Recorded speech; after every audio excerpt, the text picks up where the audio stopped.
इस कार्यक्रम के पुण्यार्चक हैं श्री पार्श्वनाथ दिगंबर जैन मंदिर कमेटी, कछार गांव बड़ा, जिला कटनी, मध्य प्रदेश।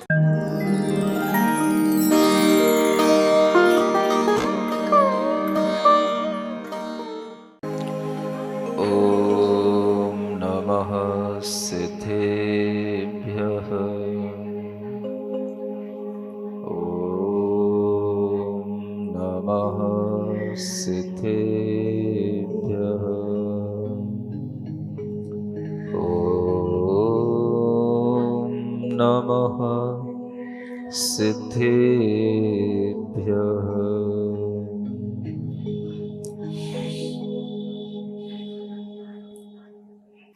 आओ कथा हम तुम्हें प्रभु की सुनाते,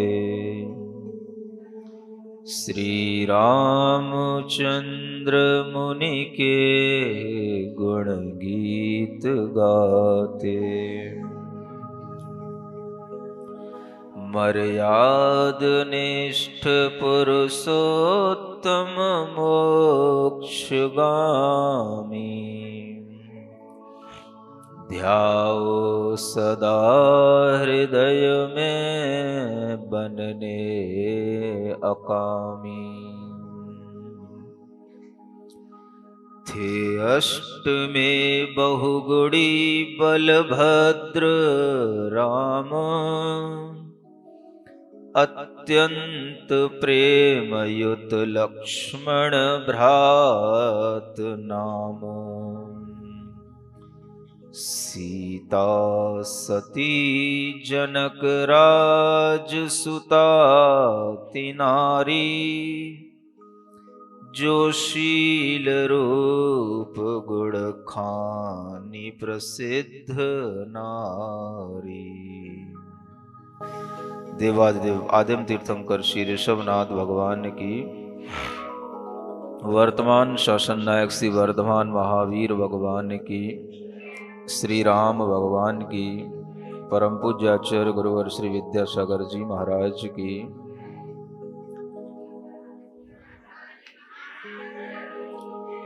श्री राम भगवान के गुणगान गाने के लिए आप लोग उपस्थित हुए हैं। उसी को प्रारंभ करते हैं। मर्यादा पुरुष श्री राम है, सिद्ध प्रभु बलराम। मर्यादा पुरुष श्री राम,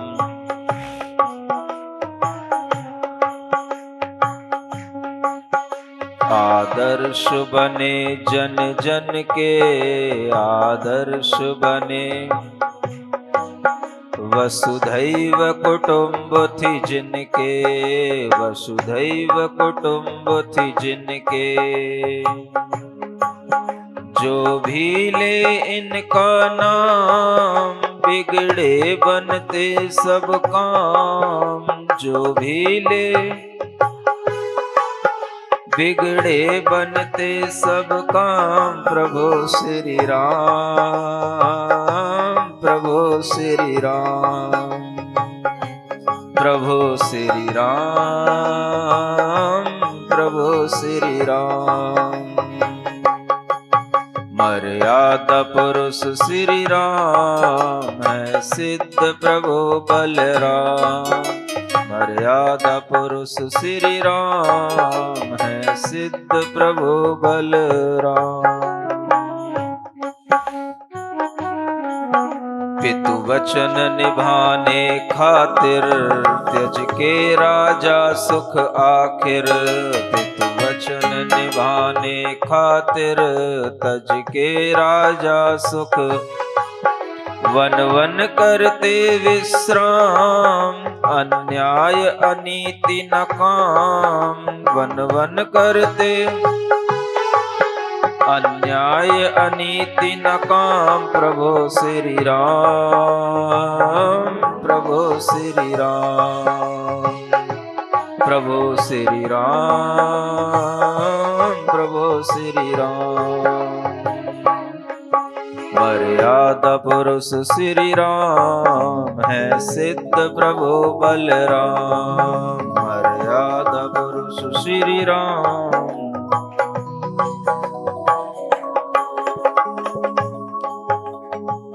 कहें राव शादी करो मम पुत्री के साथ, इसका निर्णय राव जी भ्रात हमारे हाथ। एक रथ में जित पद्म और लखन हुए असवार, राजा ने रानी सहित संग लिया परिवार। संग लिया परिवार नारियां करती मंगलाचार, राम सिया थे मगन तभी सीता ने वचन लचारा। उड़ती धूल आ रही है क्यों है यह कोलाहल भारी, ना जाने क्या उत्पात किया क्या लह लक्ष्मण ने यह भारी।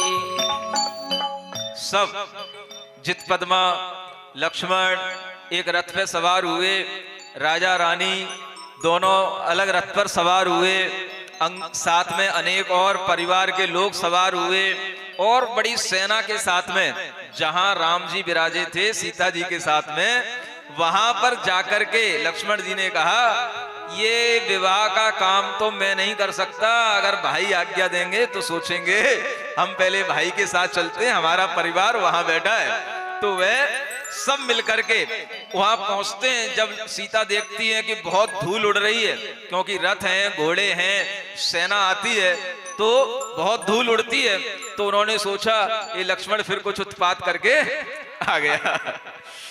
तो राम कहे क्यों घबराती जी, दृष्टि फिर धनुष पे जाती जी। तभी लक्ष्मण रथ आया, जैसे ही राम ने कहा घबराओ मत, उन्होंने अपनी धनुष बाण उठा लिया। जैसे ही वो उन्हें लगता है कुछ उत्पात होने वाला तो सतर्क हो जाते हैं, अलर्ट हो गए एकदम से। लेकिन जब उन्होंने देखा कि रथ पे तो लक्ष्मण ही चढ़ा हुआ है, तब वो हर्ष सहित श्री राम चरण में शत्रु दमन फिर नाया। दोनों को लेकर चले राजा बहु हर्षाए, जित पद्मा और लखन का दीना ब्याह रचाए। फिर राम और सीता को लेकर के वह राजा अपने राज दरबार में राजमहल में लेकर के आए और वहां पर आकर के जित पद्मा और लखन का विवाह हो गया। गिनते गिनते थक जाओगे, इतने विवाह हो गए लक्ष्मण के रास्ते में। जित पद्मा के अतिशय स्वरूप गुण प्रेम कला में मोहित हो, थे हर्ष सहित कुछ दिन बीते, फिर कहा प्रिय अब आज्ञा दो। हालत समझा कर प्रेम सहित दे धैर्य उसे समझाया है, राजा से विदा मांग करके आगे को कदम बढ़ाया है। कुछ दिन वहां रुके और रुकने के बाद में फिर उन्हें स्मरण आया कि हमें एक जगह ज्यादा नहीं रुकना चाहिए, भले ही खातिरदारी कितनी भी अच्छी क्यों ना हो। तो वह सोच करके कि वह आगे बढ़े और फिर राजा से विदा मांगी।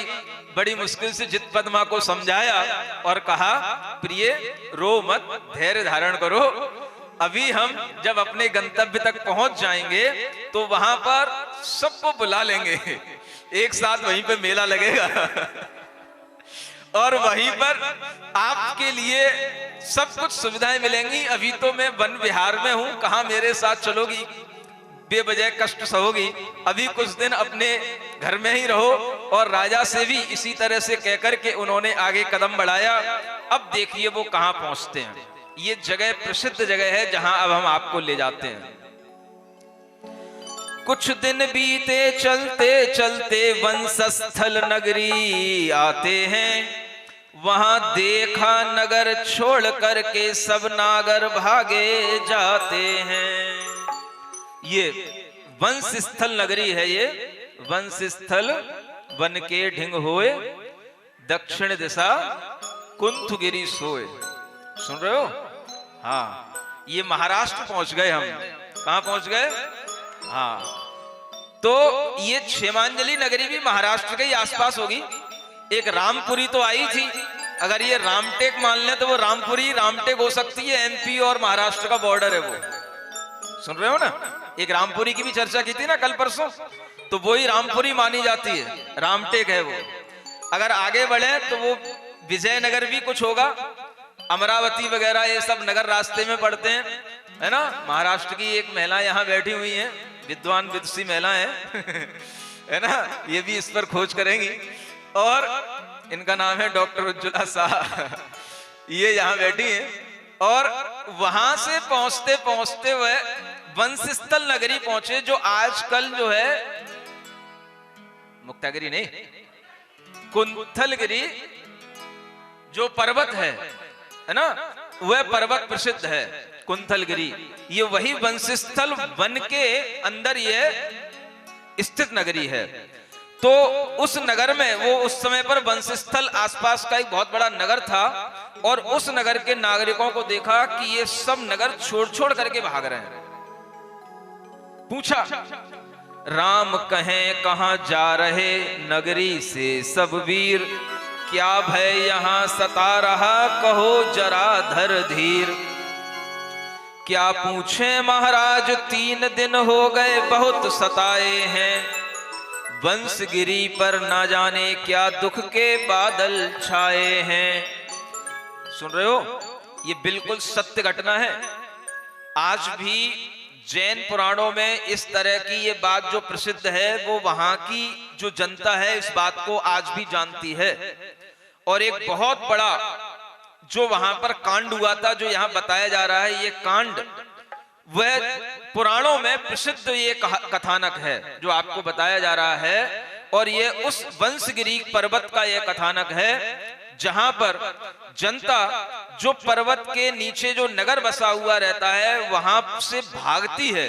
3 दिन हो गए, रोजाना वहां पर भयंकर आवाजें आती हैं, इतनी भयंकर आवाजें आती हैं, इतनी वहां पर बिजलियां गिरती हैं, इतनी वहां पर डरावनी स्थिति बन जाती है कि कोई भी नागरिक वहां सो नहीं पा रहा, रुक नहीं पा रहा। इसलिए जैसे ही शाम होती है, सब नागरिक उस नगर को छोड़ करके बगल के गांव में चले जाते हैं। फिर दिन हो जाता है तो सुबह आ जाते हैं, और पूरी रात भर वहां पर हंगामा होता है। ऐसे 3 दिन हो गए। जब रामचंद्र जी ने ये पूछा तो उन्हें ये बात पता पड़ी। क्या और पता, जनता ने क्या बताया? बाल वृद्ध सारी जनता भय से कोई सो नहीं पाती है, इसलिए सांझ को नगरी से सब 5 कोस पर जाते हैं, होते प्रभात भय मिट जाए सब मिल वापस आ जाते हैं। 5 कोस चले जाते हैं। इतना भयंकर वहां का कुछ वातावरण बन रहा है। वो क्यों है वो आगे बताया जाएगा। 5 कोस कितने हो गए बताओ गांव वालों? 1 कोस 15 किलोमीटर दूर चले जाते हैं। इतना वहां पर उपद्रव होता है वंशगिरी पर। सुन रहे हो? सीता बोली चलिए स्वामी हम सब भी इनके साथ चलें। किनके साथ चलें? गांव के लोगों के साथ अपन भी चलो।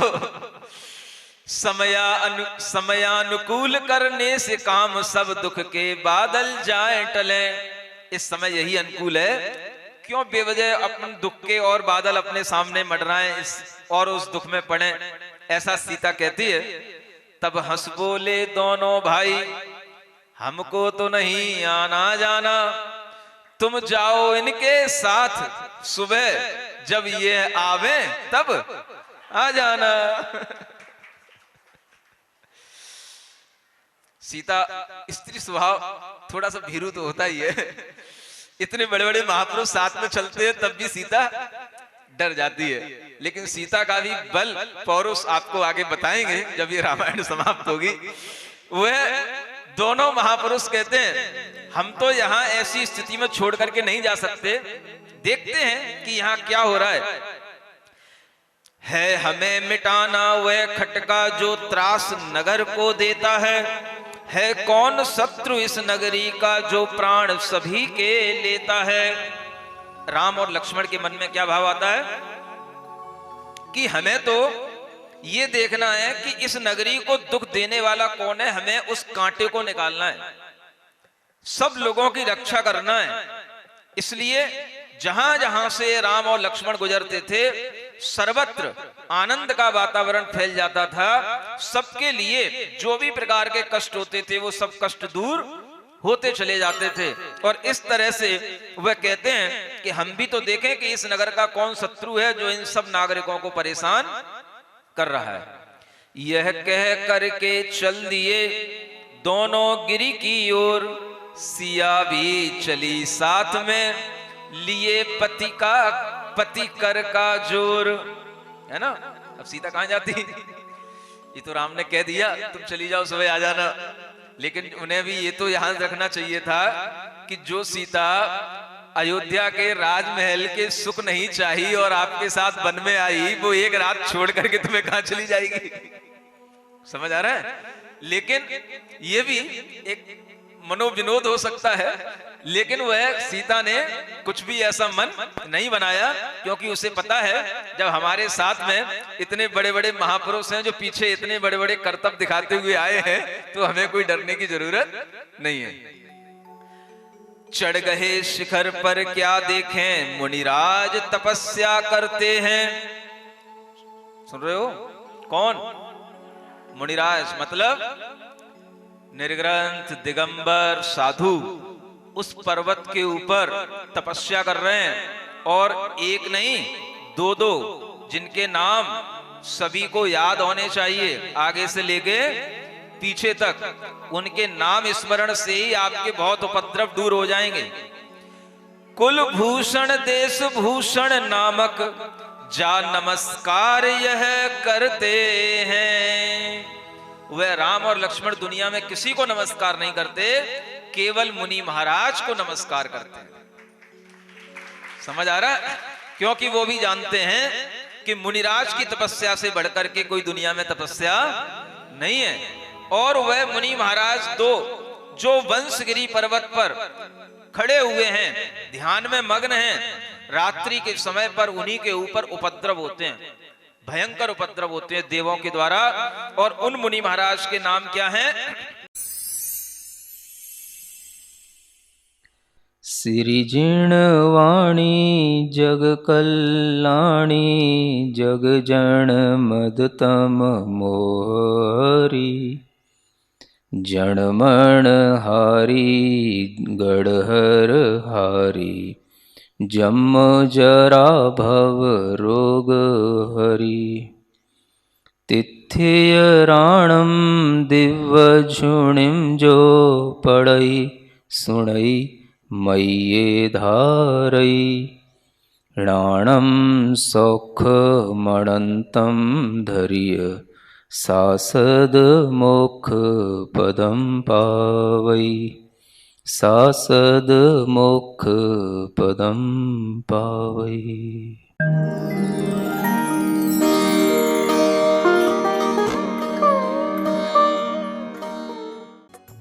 इस कार्यक्रम के पुण्यार्जक थे श्री पार्श्वनाथ दिगंबर जैन मंदिर कमेटी, कछार गांव बड़ा, जिला कटनी, मध्य प्रदेश।